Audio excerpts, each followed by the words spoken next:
everything from like reproductive care, like sex ed, to mushrooms and all that. So it's definitely just a podcast on all of the relationships between ourselves, each other, and greater than human creatures.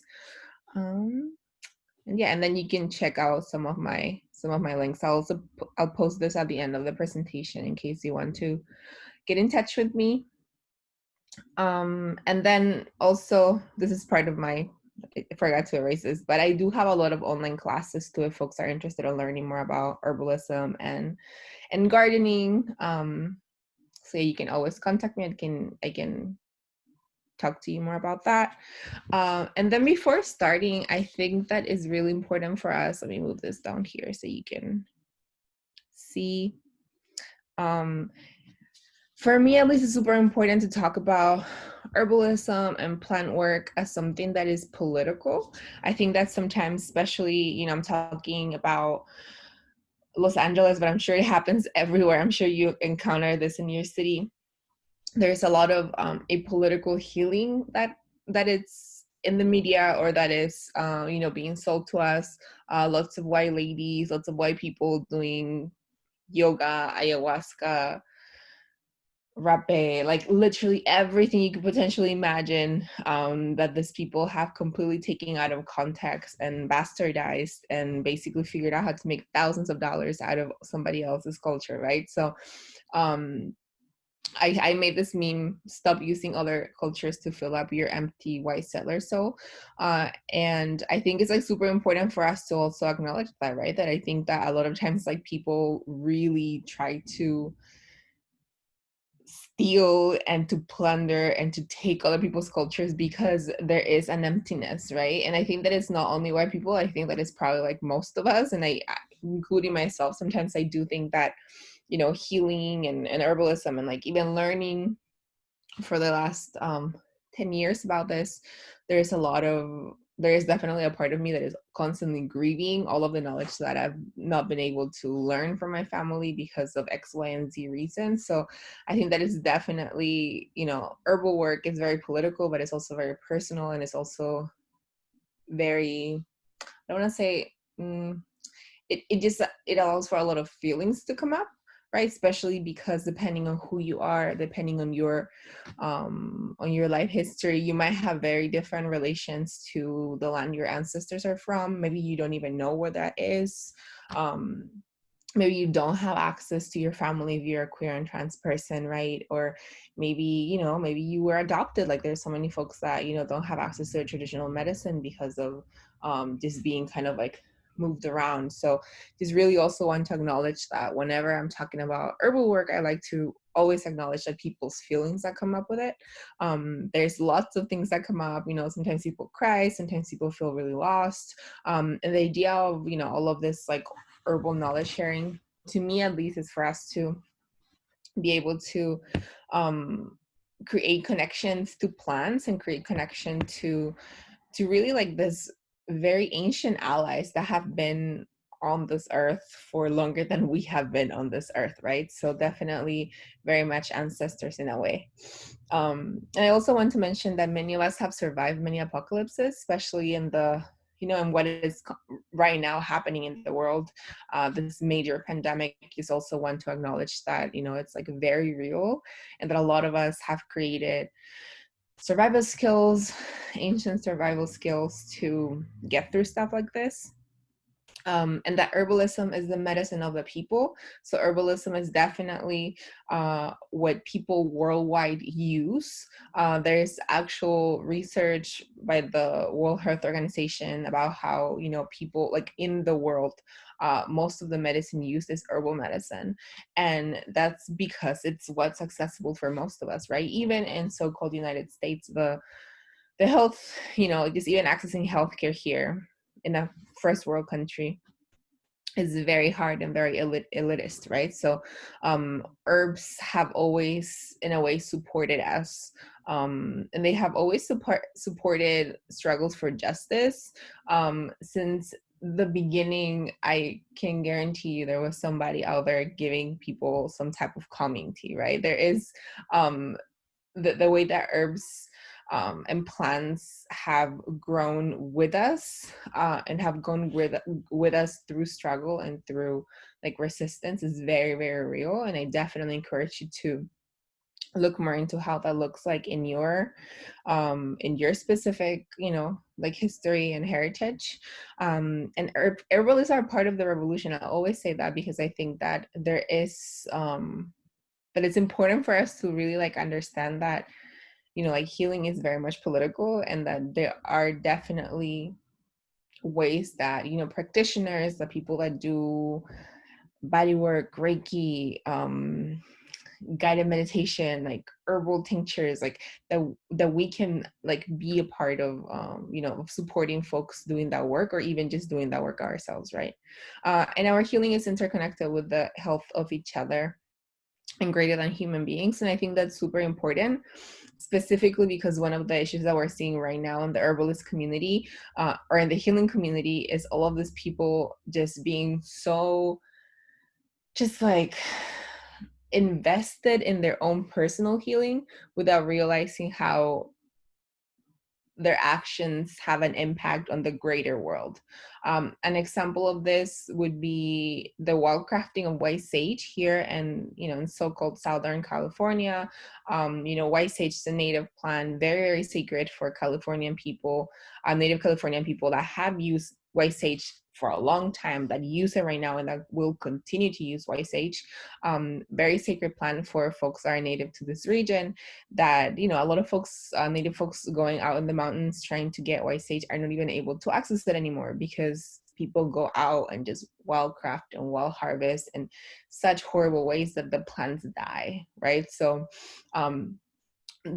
great example, horrible example, honestly, of how spiritual extractivism and this idea of like extracting and constantly just like extracting from earth, for profit, or even if it's not for monetary profit, for like spiritual profit, for a spiritual cloud, just to post it in your Instagram and be burning like a bunch of white sage, definitely like has an impact on the earth, on other beings and on other humans whose medicines, are being used and bastardized. Another example would be ayahuasca.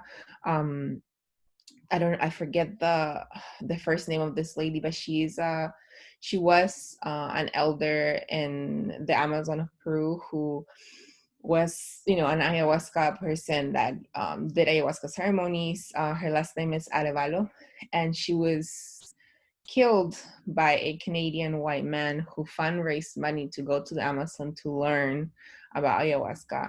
And when, Senor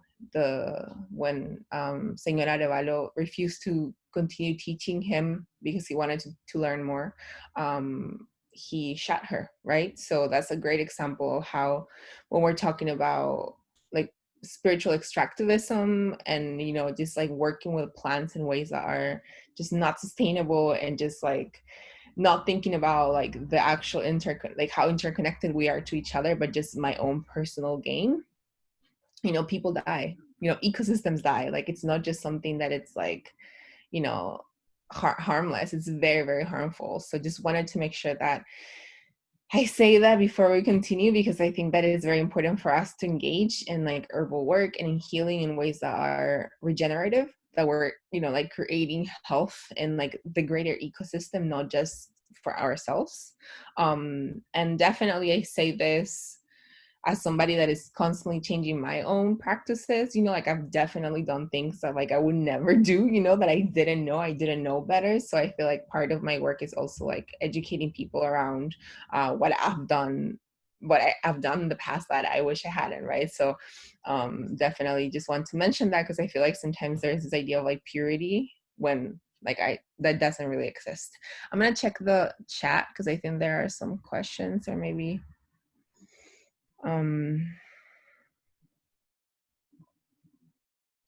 I wonder about sage specifically because I can see the benefits of clearing a space, but it's not a white tradition, and I doubt many of us know how to do it with any skills of respect.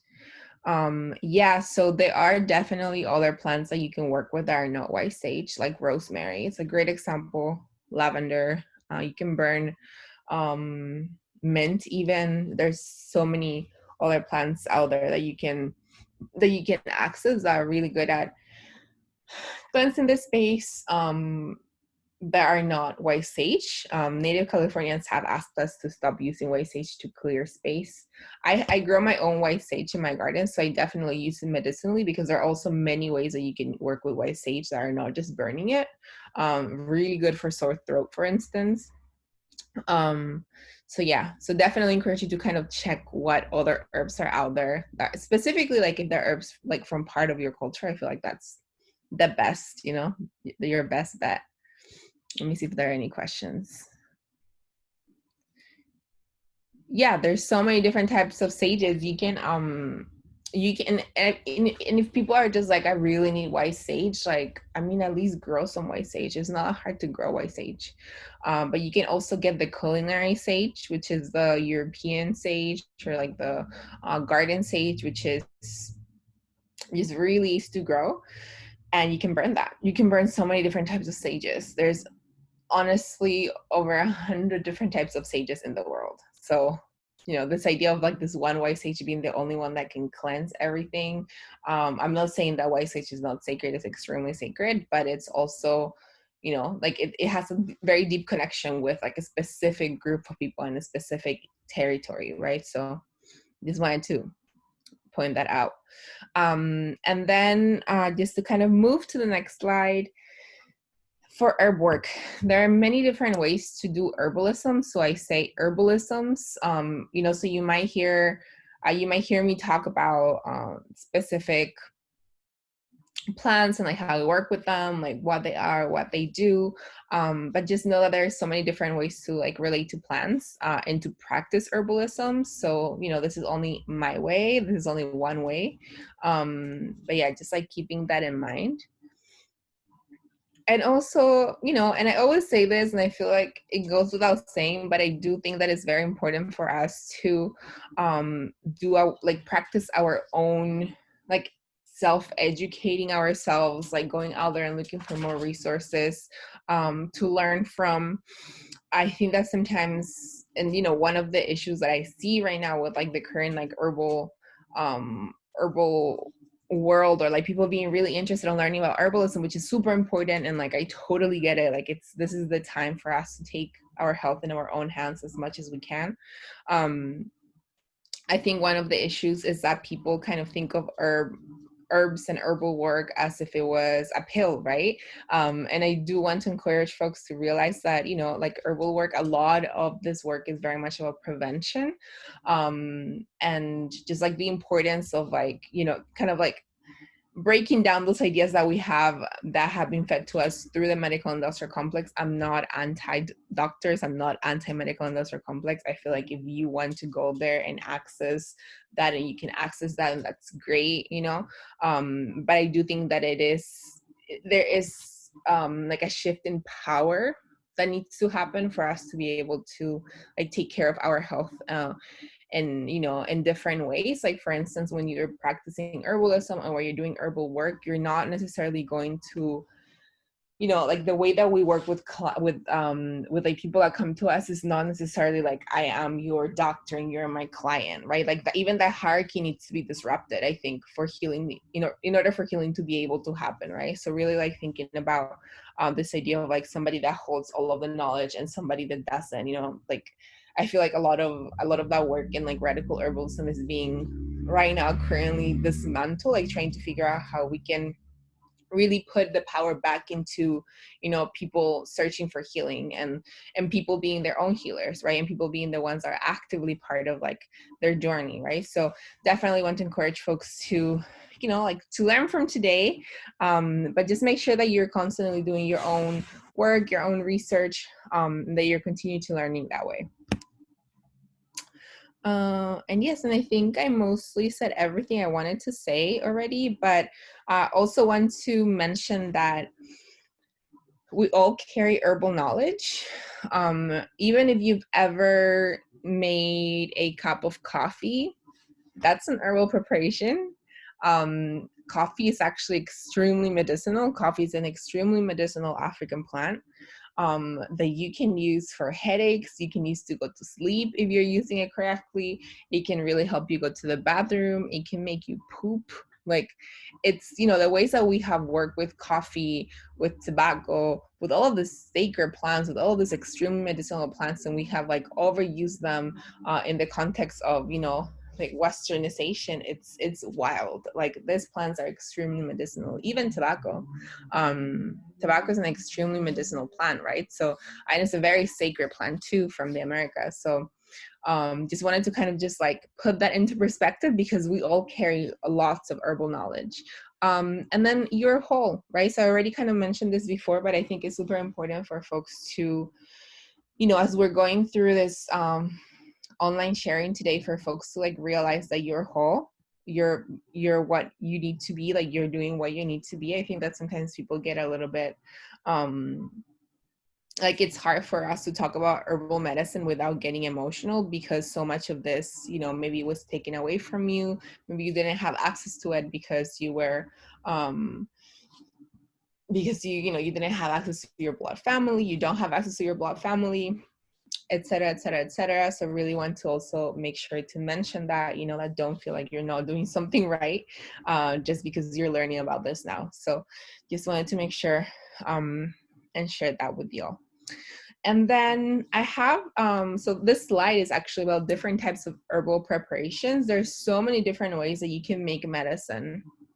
The way that we make herbal medicine is through an extraction process. So when we're using water or alcohol or glycerin or vinegar to extract the components of the, like the medicinal components of the plant, all of that is considered an herbal preparation. So for instance, a tea, like herb that has been infused in warm water or hot water, that's, you know, an herbal preparation, right? So herbal preparations are basically like all of the different ways that we can work with plants, that we can extract.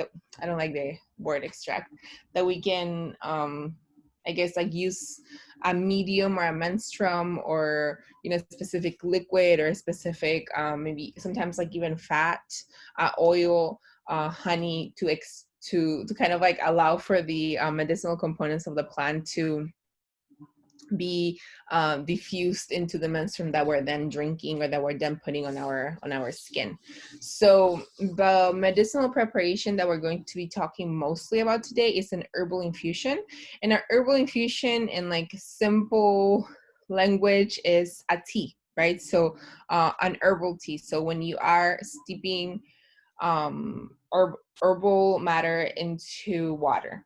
And there are different ways to prepare water-based herbal preparations. The two main ones that, you know, I want to make sure that people leave this online knowledge share knowing is that there is an herbal infusion.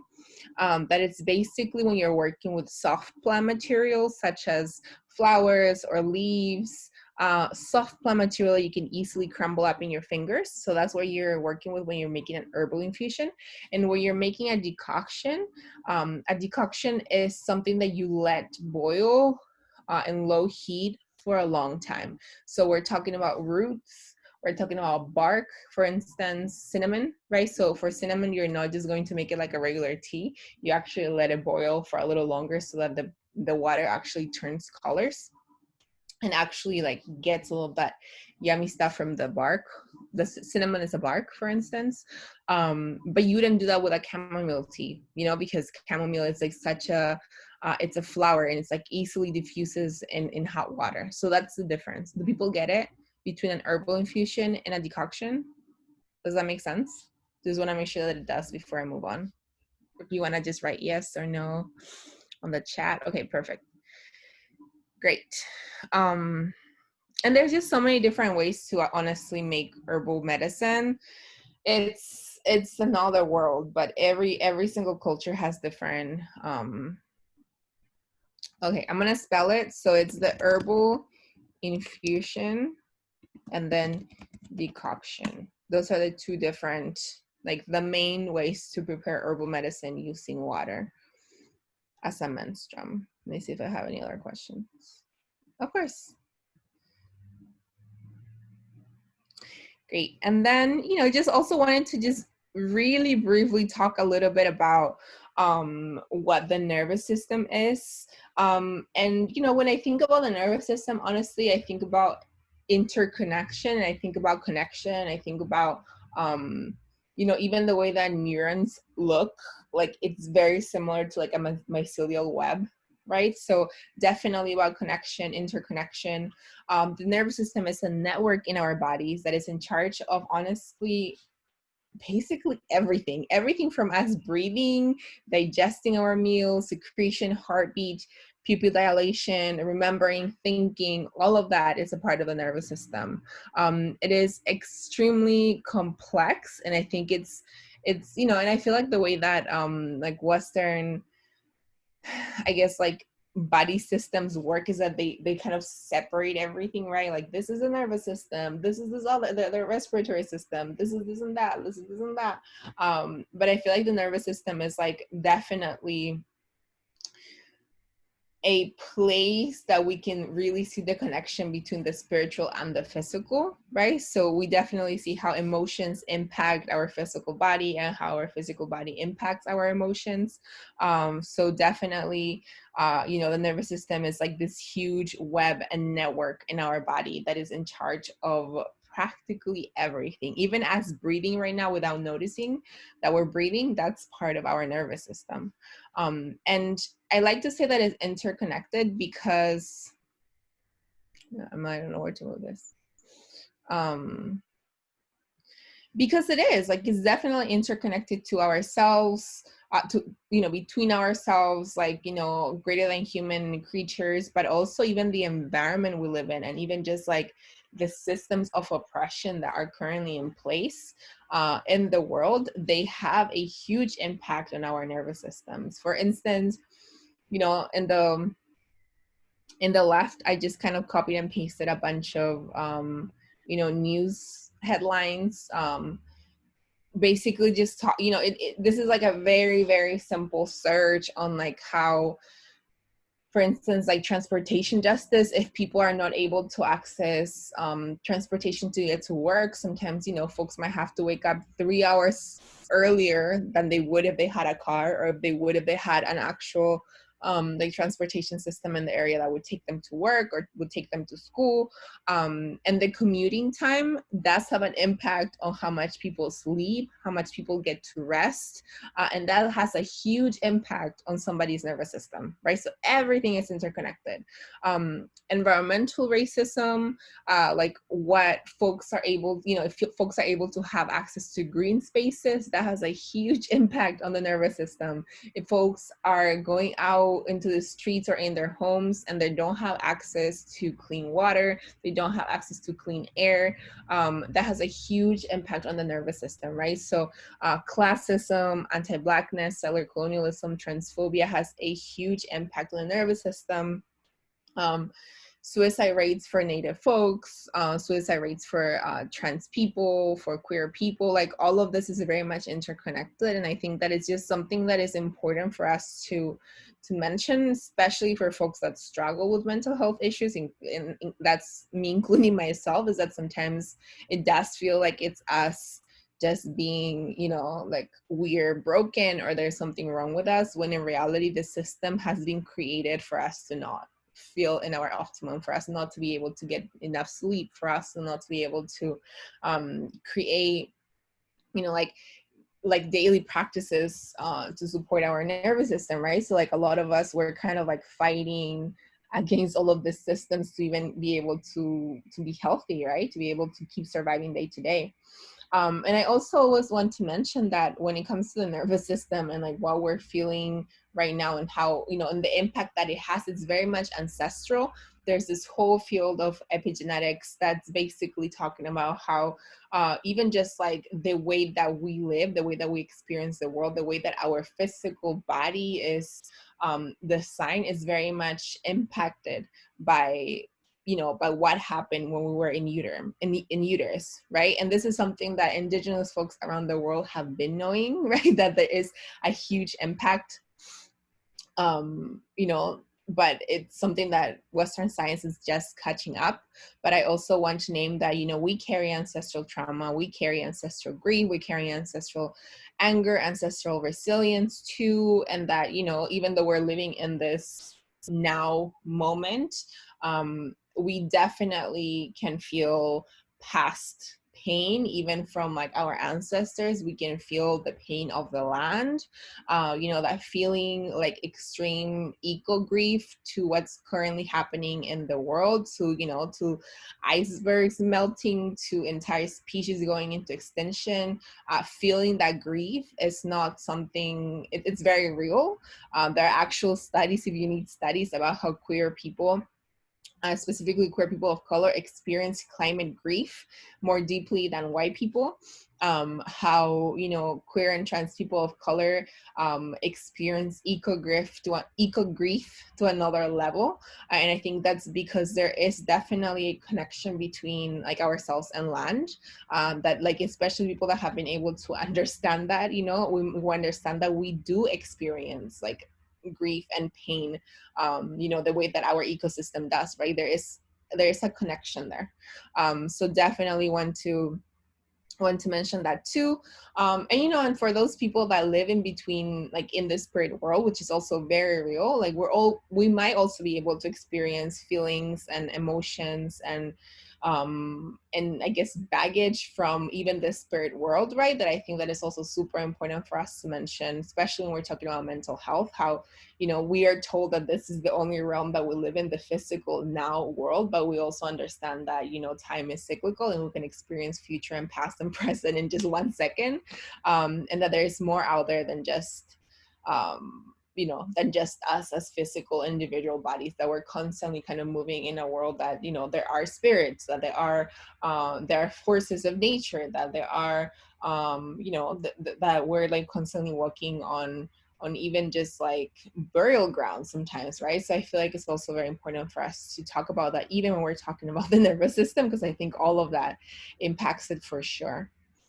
um and before we even delve into like herbs for the nervous system, I think that's something that I love to talk about, is just what we can do to support our nervous system even before talking about herbs. So I wanted to just quickly ask folks in the chat if you can tell me just some examples of ways that we can support our nervous systems like on the daily. You can go ahead and do that while I take a sip of water. So if you can write down something that we can do to support our nervous system.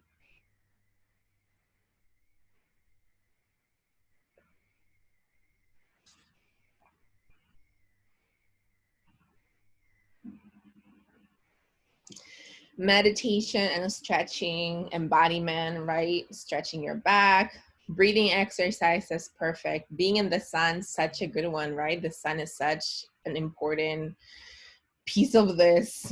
Rest, hold space for resilience and introspection.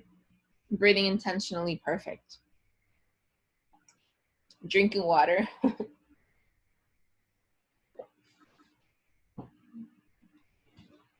Physical movement, dance. I like to put my legs up in the wall on the couch and take 10 minutes for breaths. Perfect. Checking in with yourself. Yes. Great examples. So sleeping, definitely sleeping. Like there are actual studies that show you how your brain, like how your brain physically changes when there's not sleep, when there's sleep deprivation, right? Which it's so sad and it's so complicated to talk about that, because self-massage, perfect. Because there, you know, as we saw, you know, in the as we're talking about, there is such a huge correlation between like who gets to rest and who doesn't. Like there is entire studies about racial inequality of sleep, how Black people sleep less than white people, how poor people sleep less than rich people, right? I mean, honestly, just like the reason why sometimes, you know, and I'm not sure what identities or what folks are, you know, in this class right now, but I think that, you know, specifically like I'm talking about like my own experience as somebody that is like, that is in the queer, trans, BIPOC community, I feel like a lot of my, family, a lot of my friends have a really hard time sleeping and resting. And there's a correlation there between being able to feel safe, right? Like, do you have a safe space to sleep at night? Like, are you able to access housing? Like, do you even have housing to be able to rest and sleep, right? So I feel that all of these things that we take for granted are super real, yeah, and a lot of people don't have access to that, right? So definitely sleeping as much as we can, creating sleeping schedules is very important. Eating foods that are healthy for us, which can be very different, for some folks that might mean going to McDonald's because that's all they can eat, or for some folks that means having like lots of veggies and fruits. So definitely creating eating foods that are healthy for us and make us feel good. Making meaningful connections. We talked about the nervous system being very much about connections, and I think that our nervous system is really much impacted by and mental health, honestly, by how we're able to make connections. Like, do we feel safe making connections with other humans? Maybe we need to get a puppy, a kitty, some other type of animal that is non-human in order for us to understand what a healthy connection looks like, right? Especially for folks that have dealt with a lot of trauma. Making meaningful connections also can be super hard during these times because we can't even see each other. So leaving toxic relationships, not talking to your blood family can also be really good to support your nervous system. Touching dirt is really good to support your nervous system. Being in community, stretching, mindfulness, like so many things that we can do to really like support our nervous system. And then now we're getting into herbs. So I wanted to see if people have any questions or anything that you want to say up to here before we start getting into herbs. So if you have anything you want to share, anything you want to talk about, feel free to share it in the chat box so we can move forward. I'll give you all a couple more seconds in case people are still typing.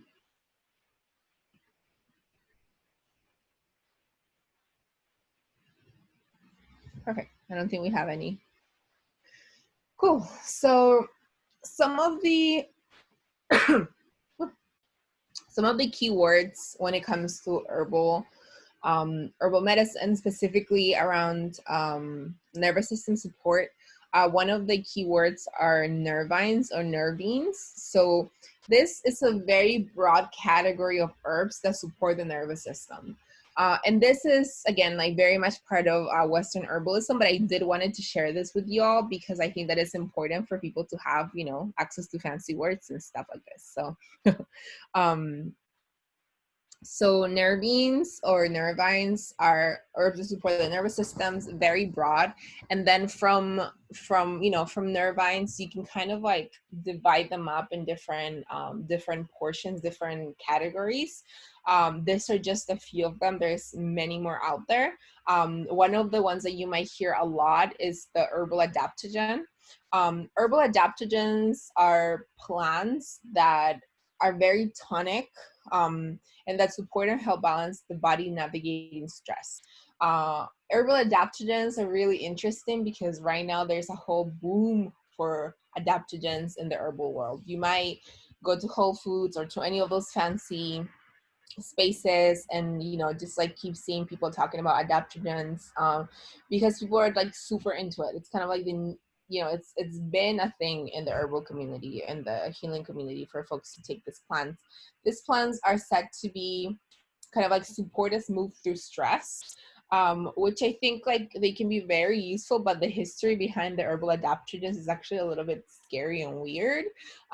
So apparently, like the way that herbal adaptogens as an action, as an actual word, like as an actual category came about is because there were studies being done and in Russia, I believe, with factory workers and with people that were working in extreme stressful conditions. So I think it was also like, people that were doing like military people, like people that were driving military trucks and stuff like that, and people working in factories. And basically, they were giving these folks these herbs that traditionally have been used to kind of like help folks adapt through stress. and they started seeing how, giving these herbs to the workers, to the people doing this like high stress work, was kind of helping the workers produce more. So it's always just like, to me, I'm always just like, oh my God, that's so scary. Like, we're using herbs to produce more, to like, continue feeding this capitalist system, right? So just wanted to like put that out there, how that's kind of like how the herbal adaptogen as an actual, thing, as an actual like herbal action came about. But yeah, it's pretty interesting, interesting background story on that one. So just for folks to be mindful, because I feel like sometimes when it's happened to me that I'm like, okay, I need support, and like my nervous system needs support, I need to do all of these things, and I'm working with plants in a way that it's like, okay, I just need to get, through this project. Like, I'm so tired, I need to get through this project, right? And then I'm just like, I don't like to work with plants like that, right? Like, it's like aiding us to like continue being productive. It just feels so weird. But again, a lot of us are constantly like having to work a lot for work. So, this might be a good category for some folks. Then we have the Nervine tonics, Nervine or Nervine tonics, which are herbs that you can take on the daily that support to calm the nervous system. So a great example of this is oats, oat straw, oat tops, really good for this, super yummy, super accessible to get. They're not very expensive. They're on the kind of more affordable side of things. Then we have Nervine relaxants, which are chamomile and lavender, that are really good at helping us relax. And not all herbs are going to act on our body the same way that the others would. So for instance, lavender, for some people it might be calming, and for some other people it might be very activating and very much like anxiety inducing. So just wanted to keep that, for folks to keep that in mind. We have Nervine hypnotics, which are herbs that aid insomnia, support us to go to sleep, such as chamomile, passion flower, lavender. Then we have the antidepressant nervines. Some examples would be tulsi, reishi, lemon balm. And then also wanted, to just mention ancestral medicine and just the importance of us really including plants that are part of our bioregions. And if you don't know what plant is from your bioregion, that's totally fine. Like, sometimes people don't know. So I would just use plants that you feel called to, that are part maybe of like the area that you're currently living in. Just to kind of give you some examples, I'm going to talk about 4 to 5 herbs that are really good for on nervous system support, that you can start kind of like learning more about them, maybe working with them. They're all very safe. All of the herbs that I'm going to talk about today are very, very, very safe. But I'll still talk about some of the contraindications for them. Let me see. Let me get my notes.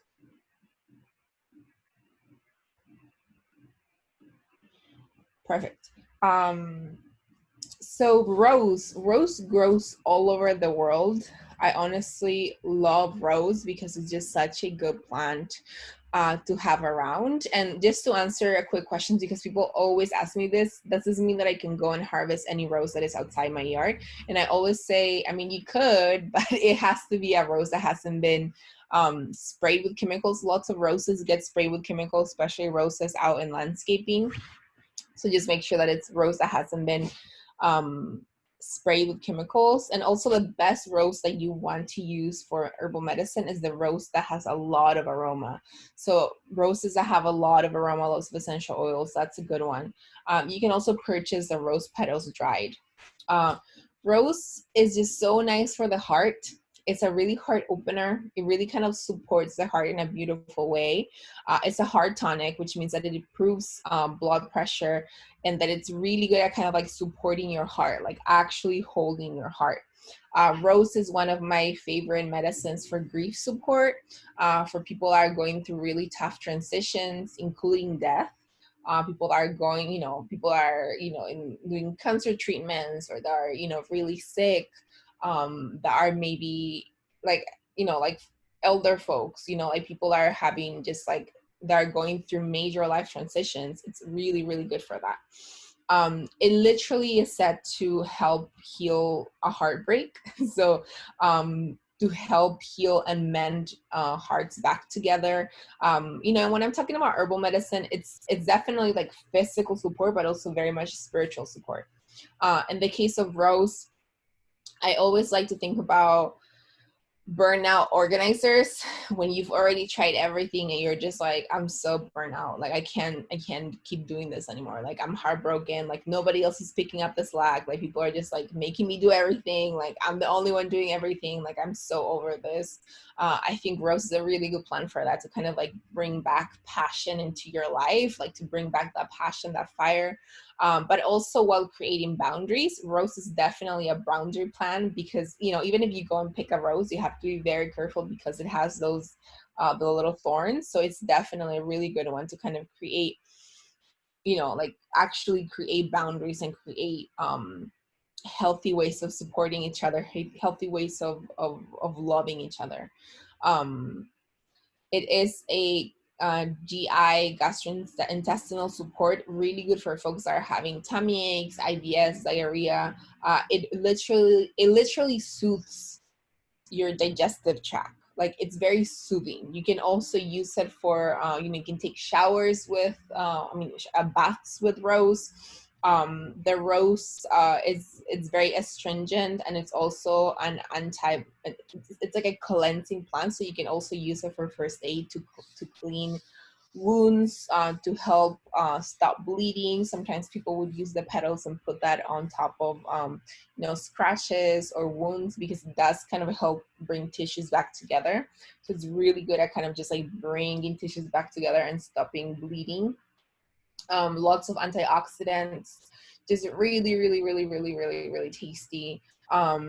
And there's really not that many contraindications for a rose. Like even children, even like babies, you can do like a rose bath for the babies, and the babies are going to be fine. I This is a plant that I used for my grandma who was dealing with cancer, right? So it's a very soft plant that you can work with for, honestly, basically anybody. Like there's no any major contraindications. Maybe only if the person is allergic to rose, I wouldn't use it. But besides that, very safe plant. You can make rose in so many different ways. You can make tea with it, like what we talked about, like the herbal infusion. You can make yam. You can make you can eat the fresh petals. You can do soaks, baths. You can do tinctures based with alcohol, salves, flower essences, hydrosols, and so many other things. Like rose is really amazing, and you can work with it in so many different ways. And again, I feel like rose, to me, when I think about rose, is very much like a holding plant. Like it's such a beautiful, nourishing holding plant. And then the next one that we have is chamomile. This is one of my favorite plants. I love chamomile. I think chamomile is such a beautiful plant. One of the few contraindications with chamomile that I have is that sometimes people are allergic to it. Not a lot of people, but some people are. So even if you're working with children, like sometimes people do chamomile baths for kids because it really does help them kind of like calm down. For babies, even for newborns, I would just make sure to check that the person or the baby is not allergic to it. So you would usually just put some of the chamomile like in the back of their hand, just to make sure that, you know, it's good for them. But besides that, it's a very safe plant to work with. It is even safe for puppies. So I actually feed my puppies, I put them chamomile tea to help them calm down. A lot of the herbs, not all of them, so just don't go giving your animals all of the herbs that we talk about today, but herbs definitely are beneficial to puppies too, and you can make them herbal infusions and just put like a little bit of it in their food or in their water, to help them support. But again, don't go around just putting random herbs into your puppies bowls, right? So you just want to make sure you're researching and you're doing, you're doing your research. Chamomile is kind of like a very motherly, and I put there motherly for those people that are not necessarily identifying with being mothers or motherly spirits, but motherly, just kind of like, you know, nourishing spirit. Chamomile is a verse. So I feel like chamomile is definitely a plant that you can work with in so many ways. It's a digestive bitter. So if you let it steeping for longer than just 30 minutes, you will taste the bitterness. And when we taste bitterness, we usually are talking about digestives. Plants are really good at kind of supporting our digestive system.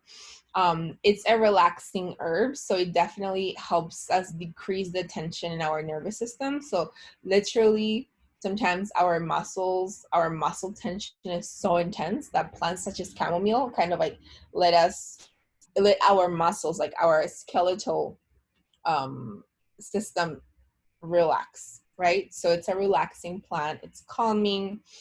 It's anti-inflammatory, but again, some people that I know, for instance, would not consider chamomile relaxing. For them, it's very activating. So every single person is going to have a different reaction to it. But most of the time, like most folks, what's going on outside? Most folks would consider chamomile to be a relaxing herb. Um, so yeah, releases muscle tension. So it's really good for cramp support, for tension headaches, for folks that are having like, womb cramping, menstrual cramping, or for folks that have tension headaches. Like it's a really good one to kind of release the muscle tension and like allow for your body to just like feel a little bit more decompressed. And it really kind of like allows people to process feelings and food. So it's a really good one for folks that have lots of farts. If you're like a farty person and you need some type of support, chamomile is a really good one. Chamomile kind of like helps break down those gas bubbles in your GI, but it's also really good at processing feelings. Like this is a plant. I like to mix this one with another root whenever I'm having a quote unquote adult temper tantrum. Whenever I'm feeling like I'm just like temper tantrum nonstop, I love to use chamomile because I think that it's such a good plant and helping me process my feelings, like process how I'm feeling, right? So definitely chamomile would be, I encourage folks to have that, and I feel like everybody has had like a chamomile tea, but if you get like high organic, like nice quality chamomile, there's difference there between being able to access like homegrown or like organic, really nice chamomile and the stuff that you would get at the store in the little packets. So it's a really good eye wash, really good to wash wounds too. It's really good first aid. And you can take it as a tea, yam. You can eat the fresh petals in salads. You can do soaks, baths, tinctures, salts, flower essences, hydrosols, and so much more. I'm gonna see if there's any questions. I think I saw something in the chat. Yes, a verse. Lemon balm. So lemon balm is pretty safe for children.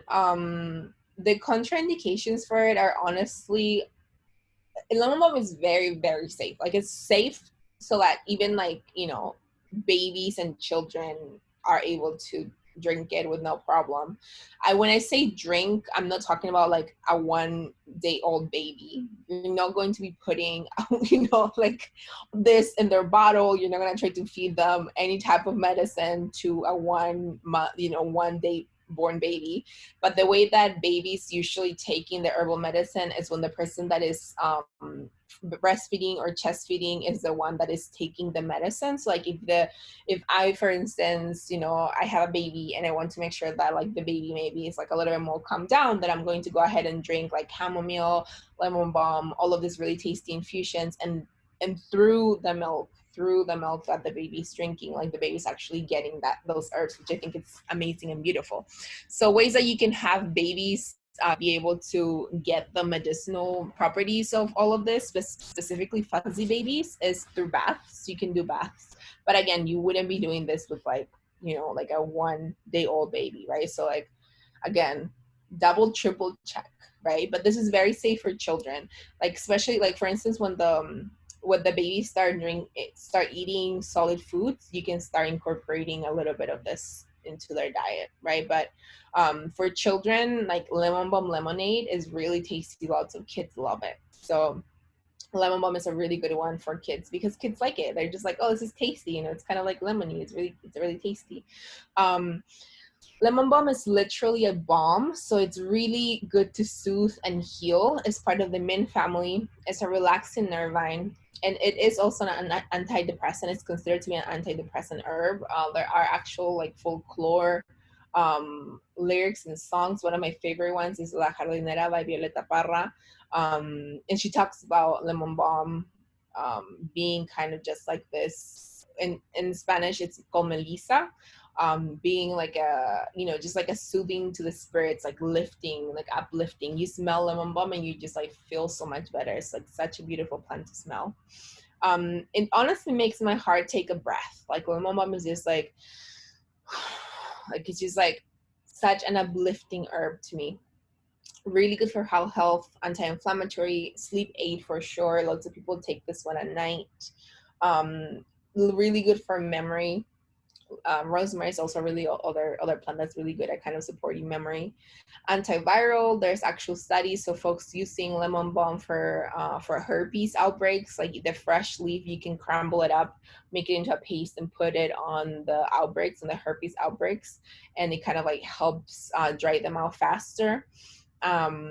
It's a really good digestive. It's really good for cramping, and you can take it as a tea, as an essential oil. Never internally. You don't take essential oils internally unless you know exactly what you're doing. As a flower essence, as a tincture, as salves, and more. And this is not a plant. This is a mushroom. Mushrooms are nor plants nor animals. They have their entire little kingdom. But I love reishi. Like reishi to me is just like, oh, one of my favorite things in the world. Um, so reishi is a mushroom, and that's a picture of my mushroom that I grew in my home. Reishi is like honestly the elixir of life according to traditional Chinese medicine. Like it's a vitality mushroom. Like it's the elixir of life. Like it will make you live forever, they say, right? So it's a beautiful mushroom that is an adaptogen, so it supports the body deal with stress. It helps normalize immunity response. This one, there's a lot of conversations around if mushrooms are a good one to take when people have cancer. But for example, when my grandma was dealing with cancer and she was able to live for like years with like a really intense form of cancer, and one of the things that we made for her, like she had this mix of powder mushroom that she would take every day, right? So like that when the first time that they told me that my grandma had cancer, I was like, oh no, we're getting into mushrooms, you know. And that's, some people are very much against it, so I'm not saying go ahead and do it. I'm just saying that like that's what we did for my grandma. But mushrooms are just like, oh my god, I can't, I love mushrooms so much. I just feel like they're so magical. You should definitely check out the last interview in our podcast, What We Podcast. We interview like POC fungi, like some San Diego based folk. And it's just like mushrooms, I think to me are like a great example of how we need to start learning from nature about how to organize and how to relate to each other. Like there are mushrooms out there that are being you know, people are kind of working with mushrooms to see if they can like heal oceans. Like there are mushrooms out there that can process petroleum, that can process plastic. Like uh, um, yeah. So just lots of things about mushrooms. If you're interested, make sure to follow me on Instagram for sure, because I talk about mushrooms a lot. That's kind of my thing. Um, it's really good to improve heart functions, and you can take it as a tea, powder, double extractions, tincture, as food. You can make this into broths and just like have it boil for like hours and hours and hours. Like this is a mushroom that is really hard. You can't really cut it up and eat it like you would with oysters or with, you know, other types of mushrooms. This one needs to be like cooked for a long time. But yeah, it's definitely like it. I recently learned that it's actually safe for pets, specifically for puppies. I don't know if all other pets, but it's safe for puppies.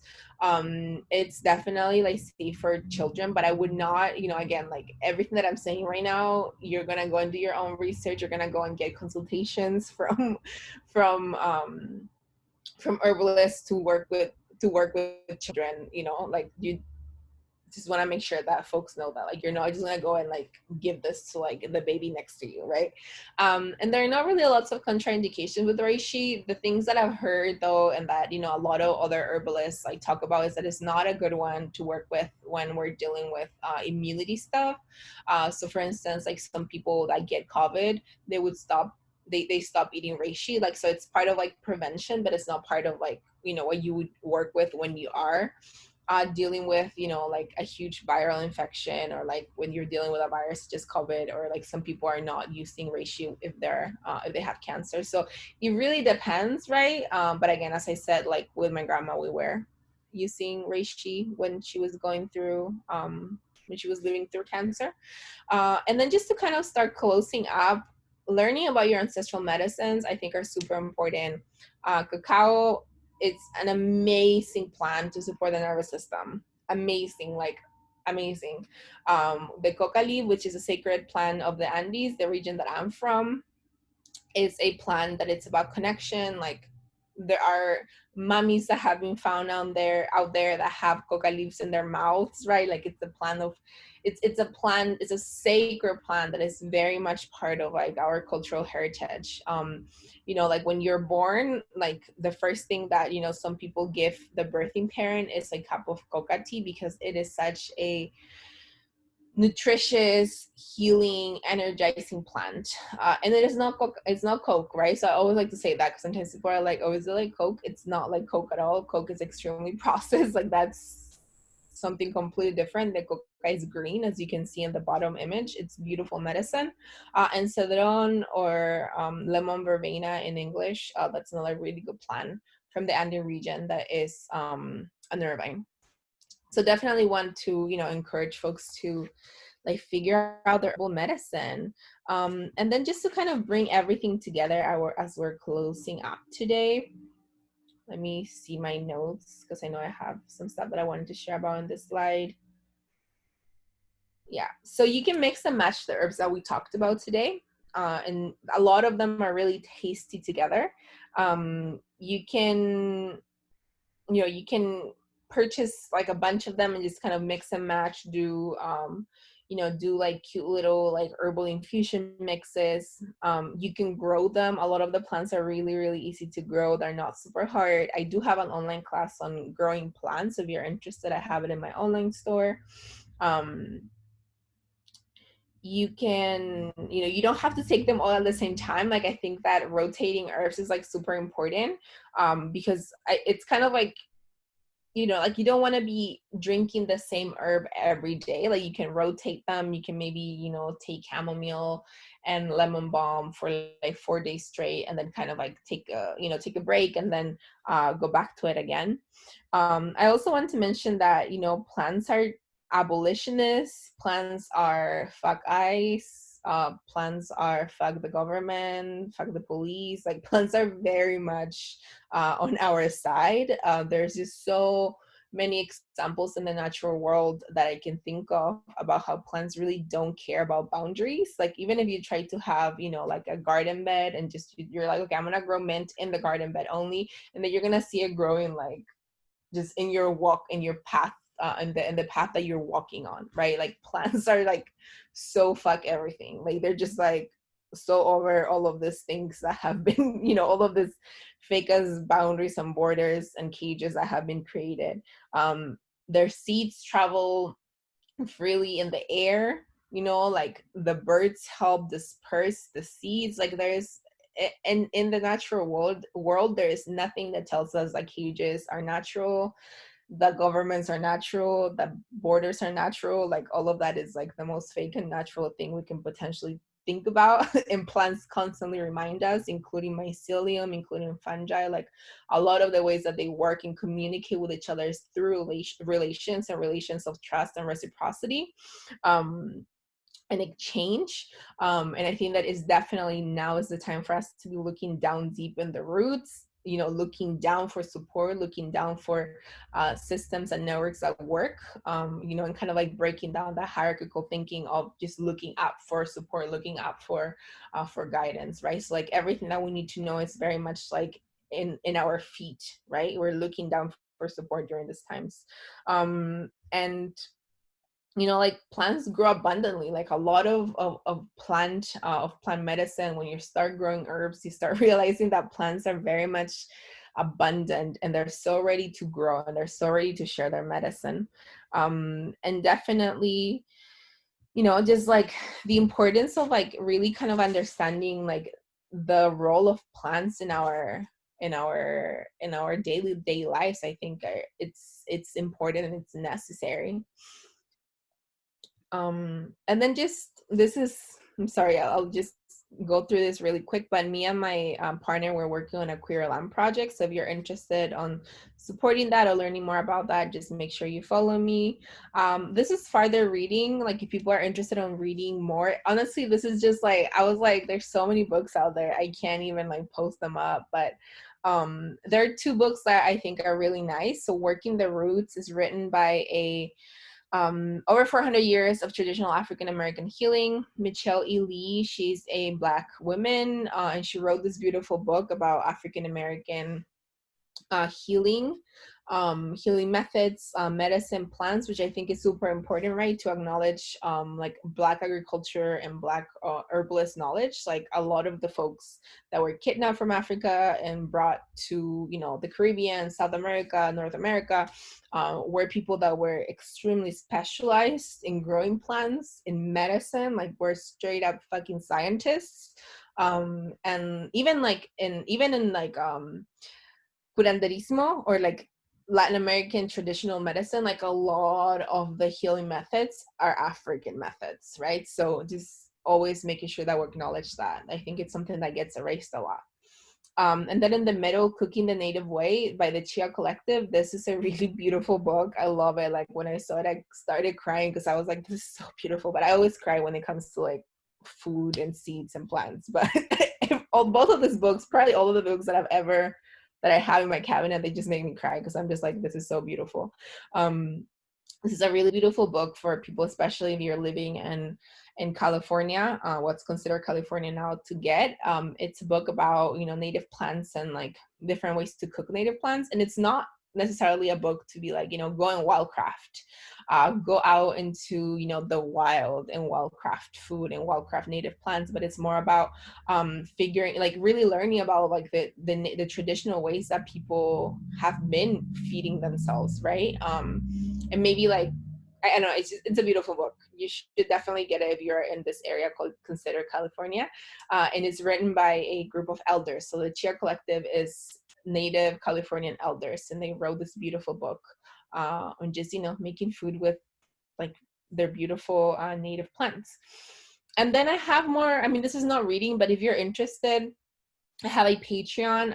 You can pay as little as $1 a month, and you can access a bunch of information. I blog there. I do videos. I share a lot of resources as I'm learning. I also have lots of online classes that you can access online. In my online store. So my online store is bigcartel.com. That one. But just make sure to follow me on Instagram. I always post things there too, and you can always access like free content in my podcast. And this is the beautiful picture of my chapalote corn from last year. I love corn. I'm definitely very, very much into corn. And yes, and that's the end of the presentation. If you have any questions, we have around 8 minutes that we can talk. And you can unmute yourself if you want. Does pineapple flower have similar effects to chamomile? I've never had pineapple flower. Yes, Violeta Parra.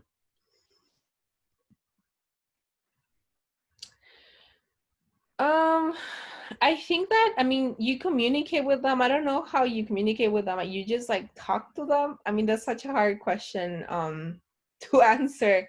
I think that I've been growing plants for a while, so I feel like for me it just happens. But I think that I would say that definitely talking to plants and like growing plants is like a big part of that, because you just like get used to like subtle non-human communication. It's kind of like having puppies, and like you start getting like this like your puppy sends you images in your head, and you're just like, oh, okay, I guess that's what you want.